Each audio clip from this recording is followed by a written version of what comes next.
আমাকে আল্লাহ তাআলা কবরে আরেকটা জান দিবেন, কিয়ামতের ময়দানে আমাকে একটা জান দিবেন।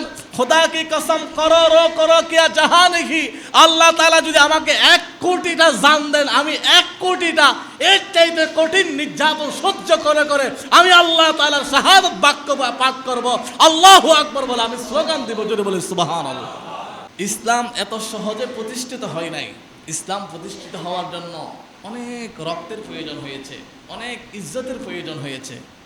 যারা চীনের উগুইতে থাকে, উগুইয়ের মুসলমান জানে মুসলমান হওয়া কত কষ্টের। এই চীনের মধ্যে একটা উন্নত দেশ চীন।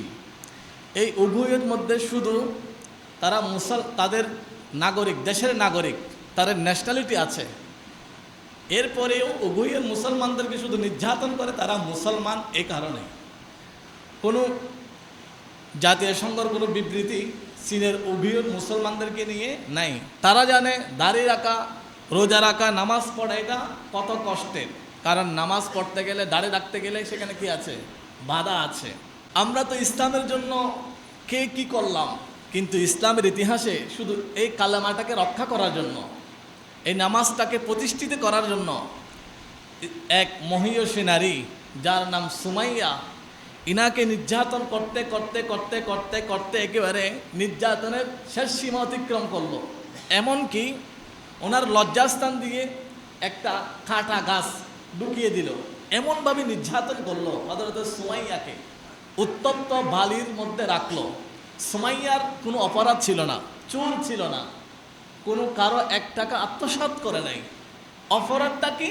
অপরাধটা হচ্ছে নবী রাহমাতুল লিল আলামিনকে প্রাণের চাইতে বেশি ভালোবাসে। সুমাইয়াকে এমন কষ্ট দিল। সুমাইয়া বলে, কর তেরে নাম পে যা ফেদা, নবস এক যা দু জাহা ফেদা, দু জাহা সে নেহি জি ভরা, করো কিয়া জাহা নেহি। এই হাদিসের অনুবাদ করছেন ইমাম আহমদ তাজা খান ফাজিলে বেরলভী রাদিয়াল্লাহু তাআলা আনহু।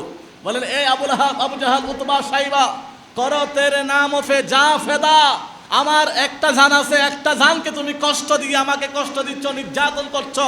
খোদা কি কসম, আল্লাহ তাআলা এই জগতে আমাকে একটা জান দিয়েছেন, আমি এই জানটা রক্ষা করছি, কষ্টগুলো সহ্য করছি। আমাকে আল্লাহ তাআলা কবরে আরেকটা জান দিবেন, কিয়ামতের ময়দানে আমাকে একটা জান দিবেন। খোদা কি কসম করো কিয়া জাহান কি, আল্লাহ তাআলা যদি আমাকে 1 কোটিটা জান দেন, আমি 1 কোটিটা এর চাইতে কঠিন নির্যাতন সহ্য করে করে আমি আল্লাহ তাআলার শাহাদাত বাক্য পাঠ করব, আল্লাহু আকবার বলে আমি স্লোগান দিব, জোরে বলি সুবহানাল্লাহ। এমন ছিল সুমাইয়ার ইমাম। শেষ পর্যন্ত সুমাইয়া নির্যাতন সহ্য করতে করতে উনি শাহাদাত বরণ করলেন।